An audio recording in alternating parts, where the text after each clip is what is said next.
V rámci tipov a nápadov vám prinášame ukážku interaktívneho e-learningového kurzu z matematiky určeného pre prvý stupeň základných škôl.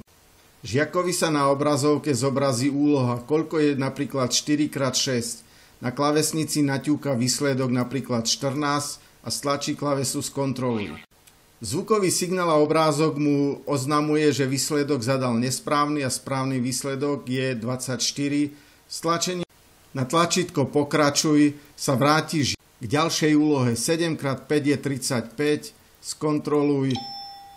Výsledok je správny. Pokračuj. Ideme k ďalšej úlohe. Iný príklad na sčítanie čísel. Žiak na tejto modrej karte klikne na niektorý biely krúžok, objaví sa mu príklad 0 plus 9, má si vybrať správnu odpoveď a v dolnej časti obrazovke sa mu počíta čas, má k dispozícii 20 sekúnd, momentálne už iba 9 sekúnd.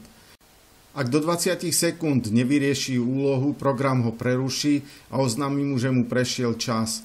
Na kliknutie na tlačítko Continue sa vráti do zadania úlohy.